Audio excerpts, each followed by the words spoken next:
آپ سب کو یہاں دیکھ کر بہت خوش ہوں، یقیناً آپ بھی ہوں گے خوش ہیں۔ Hallelujah hallelujah hallelujah. خدا کا شکر، اس کی تعریف، اس کی تعظیم کرتے ہیں، کیونکہ وہ قدرت والا خدا، ازلی اور ابدی خدا۔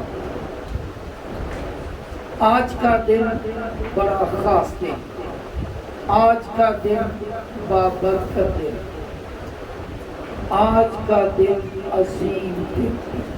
کیوں؟ اس لیے کہ آج کے دن ایک عظیم واقعہ ہوا۔ کیا ہوا؟ ایک عظیم واقعہ ہوا۔ یسوع یریحو کی راہ سے جا رہے تھے، یریحو سے نکلے ہیں، اور ان کے ساتھ ایک بہت بڑی بھیڑ نکلی ہے۔ جب وہ چلتے چلتے یروشلم کی طرف جا رہے ہیں تو راستے میں انہیں دو اندھے نظر آتے ہیں، ملتے ہیں، جو شور کرتے ہیں، اے ابن داؤد ہم پر رحم کر۔ لوگوں نے چپ کرانے کی کوشش کی تو وہ اور بھی زور سے چلائے۔ یسوع نے جب ان کے پاس جا کر ان کو شفا بخشی، وہ فوراً بینا ہو گئے، تو وہ بھی اس بھیڑ میں شامل ہو گئے۔ تو اس کا مطلب کہ اس بھیڑ کے اندر وہ دو انسان بھی تھے جنہوں نے ابھی ابھی شفا پائی۔ تو وہ کتنے خوش ہوں گے جنہوں نے کئی سال سے دیکھا ہی نہیں کسی چیز کو، دنیا کی رنگینیوں کو، دنیا کے رنگوں کو دیکھا ہی نہیں کسی چیز کو، تو وہ بھی وہاں پہ موجود ہے۔ تو میں یہ سمجھتا ہوں کہ اس بھیڑ میں وہ سب سے زیادہ جوش سے نعرے لگا رہے ہوں گے، ہوشانا ہوشانا۔ خدا کا شکر، اس کی تعریف، اس کی تعظیم۔ جب یہی بھیڑ پہنچتی ہے بیت فگے کے پاس، جو یروشلم کے مشرق کی جانب ہے، تو آگے پھر سارا پورا واقعہ پڑھتے ہیں۔ وہاں پہ یسوع فرماتے ہیں کہ سامنے کے گاؤں میں آؤ، وہاں پہ گدھی اور ایک بچہ بندھا ہوا پاؤ گے، اپنے دو شاگردوں کو بھیج دیں۔ تو میں یہ چاہتا ہوں کہ اگر ہم اوپر سے پڑھیں گے تو زیادہ برکت پائیں گے۔ میں یہ بتاتا چلوں کہ یہ آج کا موقع، آج کا یہ واقعہ اتنا اہمیت کا حامل ہے کہ کلام مقدس میں چاروں اناجیل میں اس کا تذکرہ ملتا ہے۔ متی رسول کی معرفت لکھی گئی انجیل مقدس، اس کا 21واں باب، لوکا رسول کی معرفت لکھی گئی انجیل مقدس، اس کا 19واں باب، مرکس رسول کی معرفت لکھی گئی انجیل مقدس، اس کا 11واں باب، اور یوحنا رسول کی معرفت لکھی گئی انجیل مقدس، اس کا 12واں باب۔ کیسی بات ہے، چاروں اناجیل میں اس کا تذکرہ ملتا ہے۔ خدا کا شکر ادا کرتے ہیں۔ تو یہی وجہ ہے کہ آج کا پام سنڈے، کھجوروں کا اتوار، بین الاقوامی سطح پر بڑے زور و شور اور بڑے جوش سے اور مذہبی عقیدت کے ساتھ سیلیبریٹ کیا جا رہا ہے۔ ہاللیلویا۔ بہت ساری جگہوں پہ جلوس ہوں گے، بہت ساری جگہ پہ عبادات کا پروگرام ہوگا، اور مختلف اوقات میں ہوتا ہے۔ خدا کا شکر، اس کا مطلب خدا کی حمد و ستائش مختلف اوقات میں ہوتی ہے۔ خدا کا شکر۔ میں چاہتا ہوں کلام مقدس میں سے پڑھا جائے اپنی ہدایت کے لیے متی رسول کی معرفت لکھی گئی انجیل مقدس، اس کا 21واں باب، پہلی آیت سے۔ اور جب وہ یروشلم کے نزدیک پہنچے اور زیتون کے پہاڑ پر بیت فگے کے پاس آئے، مائک پلیز۔ تو کلام مقدس میں یوں مرقوم ہے، تھوڑا سا اس سے اوپر دیکھیں، 20ویں باب کی 29ویں آیت، اس میں لکھا ہے جب وہ یریحو سے نکل رہے تھے، ایک بڑی بھیڑ اس کے پیچھے ہو لی، ایک بڑی بھیڑ اس کے پیچھے ہو لی۔ یہ وہی بات ہے جس کا تذکرہ پہلے کیا گیا۔ ابھی ہم آتے ہیں 21ویں باب کی پہلی آیت میں۔ اور जब वो यरूशलेम के नज़दीक पहुंचे और जैतून के पहाड़ बैतफगे के पास आए जी हाँ तो यीशु ने 2 शागिर्दों को ये कहकर भेजा जी हाँ कि अपने जी, सामने शुक्रिया जी। पहले हम देखते हैं कि वो यरूशलेम के नज़दीक पहुंचे और किस जगह पहुंचे हैं? बैतफगे। बैतफगे जैसे पहले अर्ज कर रहा हूँ एक जगह का नाम था जो जैतून के पहाड़ के पास यरूशलेम की मशरक की जाती था। जी हाँ, जब वो वहाँ पे पहुँचते हैं तो यीशु ने क्या किया? 2 शागिर्द जी तो यीशु ने 2 शागिर्दों को ये कहकर भेजा जी हाँ 2 शागिर्दों को भेजा। यीशु ने कितने शागिर्दों को भेजा? थोड़ा सा मेरे साथ रहिएगा। 2 शागिर्दों को भेजा। कितने शागिर्दों को भेजा? 2 को। यीशु एक को भी भेज सकता था लेकिन 2 को क्यों भेजा? इसलिए कि एक दूसरे का साथ दे, मुश्किल में एक दूसरे का साथ दे। जिसको अभी एक अच्छा निज़ाम है उसमें इसको बड्डी सिस्टम बोलते हैं। बड्डी सिस्टम दूसरे का साथ देने वाला। और 2 इसलिए लिखा है कलाम मुक़द्दस में एक और बड़ी प्यारी आयत लिखा है 1 से 2 भले। इसलिए यीशु ने 2 को जब 70 को मुकर्रर करता है यीशु तो वहाँ पे भी क्या होता है कि यीशु 2-2 करके भेजता है। जी बढ़िया। अपने सामने के गांव में जाओ, वहां पहुंचते ही एक गधी बंधी हुई और उसके साथ बच्चा पाओगे। जी हाँ, ये वही गांव है जिसका नाम बैतफगे है। ये वहीं पे यीशु भेज रहा है। तो यीशु दूर से ही खड़े होकर बोलते हैं कि उस गांव में जाओ, वहाँ पे आपको एक गधी और उसके साथ एक बच्चा बंधा हुआ मिलेगा। ये कैसी बात है कि यीशु दूर से ही खड़े होकर उसको देख लेते हैं। इसका मतलब ये है वाज़े तौर पर तो नजर नहीं आ रहा। अगर नजर आ रहा होता तो शागिर्द यकीनन कहते खुदावंद यीशु वो गधा जो आप देख रहे हैं। ऐसी कोई बात नहीं। इसका मतलब ये है कि वो विजुअली नजर नहीं आ रहा। तो खुदा हमारा खुदा यीशु मसीह इल्मे गायब भी जानता है। वो ये भी जानता है। अगर मत्ती 17 बाब में पढ़े तो वहाँ पे एक जिक्र मिलता है कि यीशु ने फरमाया कि जब झील में बंसी डालोगे तो पहली जो मछली आए उसके मुंह से मिसकाल निकले।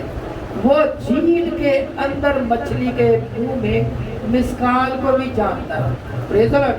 वो आलमुल गैब है। खुदा का शुक्र अदा करते। ये पढ़िएगा। वहां पहुंचते ही एक गधी बंधी हुई और उसके साथ बच्चा पाओगे। उन्हें खोल कर मेरे पास ले आओ। और अगर कोई तुमसे कुछ कहे तो कहना कि खुदावंद को उनकी ज़रूरत है, वो फिलफौर उन्हें भेज देगा। शुक्रिया जी। क्या करना? 2 बातें इसमें लिखी कि जब गधी और बच्चा पाओगे तो अगर कोई तुम्हें मना करे, खोलने से मना करे तो क्या करना? मना करे तो क्या करना? खुदावंद को इसकी ज़रूरत है। क्या बात है? खुदावंद को गधों की ज़रूरत है। हाँ, कभी कभी गधों की भी ज़रूरत पड़ जाती है। जो बड़े हकीम समझते हैं खुदा उन्हें छोड़ देता है और बेवजूदों को चुन लेता है। और जो हमारे जैसे निकम्मे लोग हैं उनको चुन लेता है और सरफराज कर देता है। Praise the Lord. शमूएल की किताब उसका अगर दूसरा बाब पढ़ें, दूसरे बाब की 7वीं आयत पढ़ें, बड़ी प्यारी आयत लिखी है कि वही सरफराज करता है, वही मस्त करता है। ये पढ़िए। वही मस्कीन और वही दौलतमंद करता है, वही पस्त और वही सरफराज करता है। वो क्या करता है? वो तो गरीब को घूरे में से, कचरे में से उठाता, शहजादों के साथ बिठाता और खाना खिलाता है। Praise the Lord. खुदावन मस्कीन कर देता और दौलतमंद बनाता है। Praise the Lord. कौन? खुदावन। वही पस्त करता और सरफराज भी करता है। वही पस्त करता और वही सरफराज भी करता है। वो गरीब को खाट पर से उठाता और कंगाल को भूरे में से निकाल खड़ा करता है। Praise the Lord.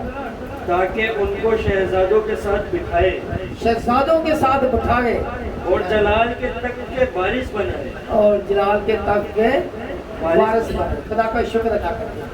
खुदावंद ने मुझे ये मुझे आयत ایک دفعہ یاد کرائی جب 30 ستمبر 93 میں پہلی فلائٹ کی انگلینڈ کی طرف، تو خدا نے مجھے سکھایا جب دوپہر کا کھانا اس میں ایروپلین میں ہی ہوا تو خدا نے مجھے یہ آئی تھی کہ یہ بتا کہ تو کہاں اور تیری اوقات کیا، دیکھ میرا کام کہ میں اس کلام کو کیسے پورا کرتا ہوں اپنے بچوں۔ خداوند گھوڑے میں سے اٹھاتا، شہزادوں کے ساتھ بٹھا کر کھانا کھلاتا ہے۔ پریز دی لارڈ، خدا کا شکر ادا کرتے ہیں۔ کبھی کبھی ہم سمجھتے میں تو کچھ بھی نہیں، اور جو کچھ نہیں ہوتا وہی تو اس کے کام کا ہوتا ہے۔ پریز دی لارڈ، خدا کا شکر ادا کرتے ہیں۔ پھر اس میں لکھا کہ جب کوئی تمہیں منع کرے تو انہیں بولنا خداوند کو اس کی ضرورت ہے اور وہ تمہیں کیا کرے گا؟ فی الفور جانے دے گا۔ فی الفور، خدا کا شکر۔ جو خدا کا خوف رکھتے ہیں وہ خداوند کے لیے فی الفور دے دیا کرتے ہیں۔ پریز دی لارڈ، پریز دی لارڈ، ہاللیلویا۔ آپ یہ دیکھ رہے ہیں کہ جو چھت اور چرچ کی یہ دیواریں آپ کو کیسی لگ رہی ہیں؟ کیسی لگ رہی ہیں؟ اچھی لگ رہی، خدا کا شکر۔ پچھلے سیٹرڈے سے پہلے اس چھت کی حالت بڑی خراب تھی، یہاں سے چھت گر گئی تھی، وہاں بھی چھت گر گئی تھی، بڑی بری حالت تھی، اور اس دیواروں کے اوپر بھی جگہ جگہ نشان۔ خدا کا شکر ادا کرتے ہیں تاکہ خادموں کے لیے جنہوں نے اپنا اچھا حصہ ڈالا، خدا ان کا کہ گھر کا بوجھ اپنے دل میں رکھا اور انہوں نے اپنے خدا کے لیے کچھ دیا، اور خدا کا شکر ادا کرتے ہیں کہ ہمارے گھر کی، خدا کے گھر کی کتنی اچھی کنڈیشن ہوتی ہے۔ جب خدا کے لوگ دیتے ہیں تو کیسے دیتے ہیں؟ فی الفور دیتے ہیں۔ ایسا نہیں کرتے کہ اچھا دیکھیں گے، سوچیں گے اگلے مہینے یا اس سے اگلے مہینے۔ اگر مالک بھی یہ بولتا کہ بھائی آج تو ہمیں کام ہے، آج ہم گدا نہیں دے سکتے، خدا ان کو بتا دیتا، تو آج بائبل مقدس میں اس کا ذکر بھی نہ ہوتا، اس کو کوئی یاد بھی نہ کرتا۔ خدا کا شکر ادا کرتے ہیں کہ اس مالک کو آج کتنا ہر جگہ پہ پوری دنیا میں، اقوام عالم میں یاد کیا جا رہا ہے کہ اس بندے نے فی الفور جانے دیا۔ خدا کا شکر۔ خدا کے لوگ ایسے ہی دیتے ہیں، اور کرنتھیوں میں بھی یہی لکھا ہے۔ پریز دی لارڈ۔ اگر ہم پڑھیں دوسرا کرنتھیوں 9 باب کی 7 آیت، پڑھیں گے نہیں، میں ویسے ہی بتا دیتا ہوں زبانی۔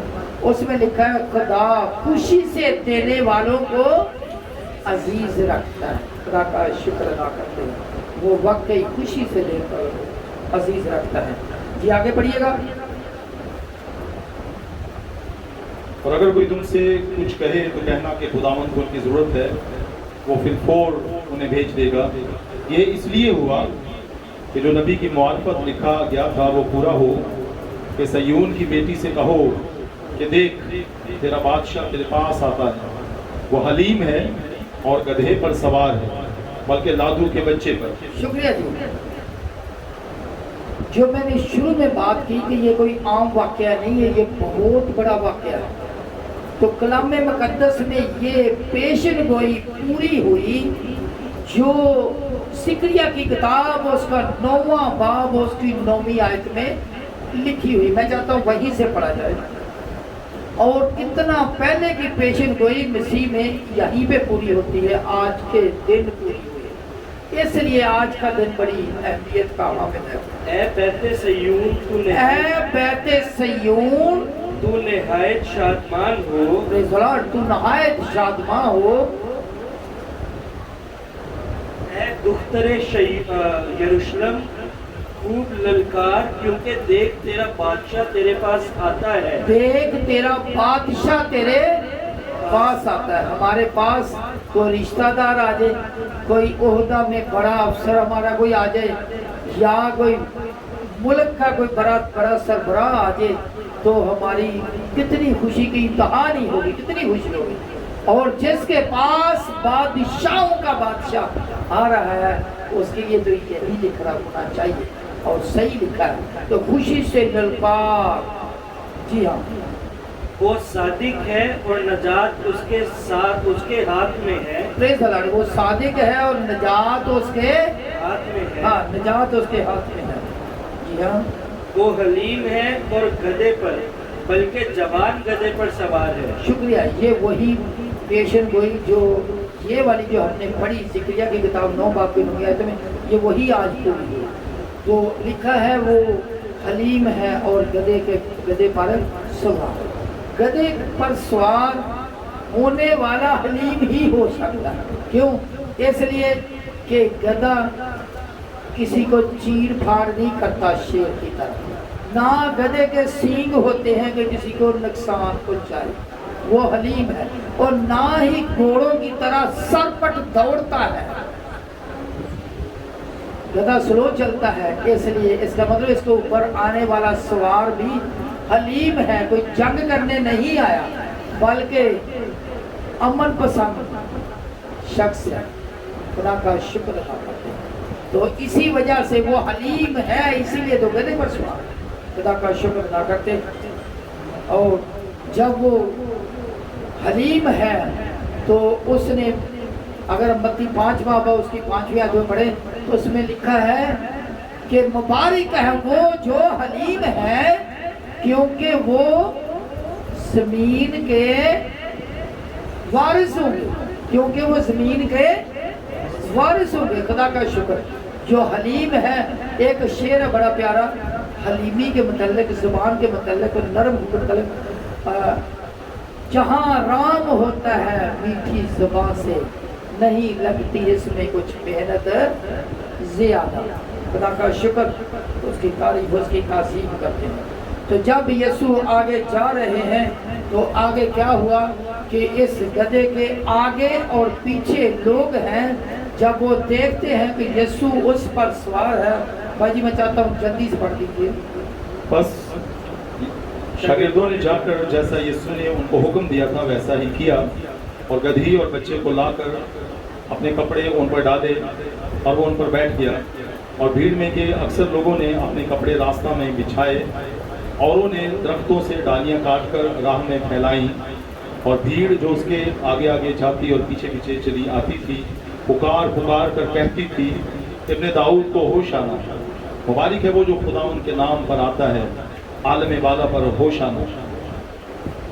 और जब वो यरूशलेम में दाखिल हुआ तो सारे शहर में हलचल पड़ गई और लोग कहने लगे ये कौन है? भीड़ के लोगों ने कहा ये गलील के नासरत का नबी यीशु है। शुक्रिया जी। जब यीशु जा रहे हैं तो दरमियान में यीशु है, यीशु के आगे भी लोग हैं, यीशु के पीछे भी लोग हैं। तो पीछे वाले लोग तो फॉलो करते जा रहे हैं, अगले वाले क्या करते हैं? ये दोनों ग्रुप एक खास काम कर रहे हैं, बल्कि 2 काम कर रहे हैं। पहला काम तो ये कर रहे हैं कि जिस गधे के ऊपर यीशु सवार है उस गधे के पाँव को मिट्टी भी ना लगे। तो क्या करते हैं? अपने कपड़े उसके आगे बिछा रहे हैं। जैसे आज बड़ी बड़ी दुनिया बोलती है रेड कारपेट बिछाना, मतलब किसी के लिए, किसी को वेलकम करने के लिए रेड कारपेट बिछाना। ताका शुक्र अदा करते हैं। तो इसी तरीके से उसके लिए कपड़े बिछाए गए। ये जो रेड कारपेट बिछाना, ये यहीं से मिसाल ली गई है कि जैसे गधे के सवार को वेलकम किया जाता था और कपड़े बिछाए जा रहे थे, उसी को देखकर आज दुनिया रेड कारपेट बिछा रही। तो उस गधे की अहमियत इतनी बढ़ गई कि लोगों ने ये चाहा कि इसके पाँव को मिट्टी ना लगे, बल्कि अपने कपड़े बिछा दिए। जिनके पास कपड़े नहीं थे उन्होंने साइडों पे जो दरख्त लगे हुए थे उनकी डालियां काट काट कर आगे बिछाई ताकि गधे के पाँव को मिट्टी ना लगे। तो वहाँ पे उस एरिया में ज़्यादा जो दरख्त थे वो खजूरों के दरख्त थे, तो ज़्यादा खजूरों की डालियां बिछाई गई और खजूरों की डालियां ही लोगों के हाथों में थी। फतहमंदी का एक निशान था। तो क्या है, ये बड़ा ग्रोह है, बड़ा ग्रुप है, तो ये भीड़ है जो यरूशलेम के पास पहुंची है। एक तो ये काम कर रही थी, कपड़े बिछा रही थी। अगले जो पोर्शन वाले थे वो कपड़े बिछा रहे थे। पिछले पोर्शन वाले क्या करते थे? ये सुदरमान में था, पिछले वाले जो ना वो कपड़े उधर ही नहीं रहने देते थे, वो वहां से उठा उठा के उनको दे रहे होंगे कि यही कपड़े फिर आगे बिछाए जाए। खुदा का शुक्र अदा कर दिया। दूसरा काम ये कर रहे थे कि वो ऊंची ऊंची से नारे लगा रहे थे। कौन से नारे लगाते थे? होशाना का मतलब है सेव अस, हमें निजात बख्श। क्योंकि वो मानते थे कि सेवियर यही है, बचाने वाला यही हमारा यीशु है। खुदा का शुक्र अदा करते हैं। ऐसे आगे थोड़ा सा अगर पढ़ें तो आगे फिर यीशु हैकल में जाते हैं और हैकल में कारोबार करने वालों को निकाल देते हैं वहाँ से। खुदावंद अपने घर की गैरत खाता है और घर की सफाई करता है। यकीनन ये हमारा बदन खुदा का जिंदा खुदा का मकदस है। वो इसकी भी आज सफाई करना चाहता है। हमारे दिल से कदूरतें, अदावतें, बुरी ख्वाहिशें, रंजिशों को निकालना चाहता है। आज हम अपना आप अपने खुदा को दे। जिस तरह उसने हैकल को, अपने घर को साफ करके दिखाया, यकीनन वो हमारी इस बदन को जो उसकी हैकल है साफ करना चाहता है, इसमें रहना चाहता है। तो खुदा का शुक्र अदा करते हैं। आइए हम अपनी आंखों को बंद करते हैं और उस बादशाह को जो खुदा है, जो कुदरत वाला खुदा है, उस बादशाह को पुकारते हैं। एक बहुत बड़ी भीड़ को भी देखा जा सकता है जो मुकाशवा में लिखा 7वें बाब में, उसमें लिखा है बहुत बड़ी भीड़ है जिसके हाथों में ये इतना सीन खुदा को अच्छा लगा कि इसमें हमें एक अक्स नजर आता है जो एक बहुत बड़ी भीड़ के हाथों में डालियां, खजूर की डालियां हैं और वो भी फतेहमंद, जो फतेहमंद भीड़ है।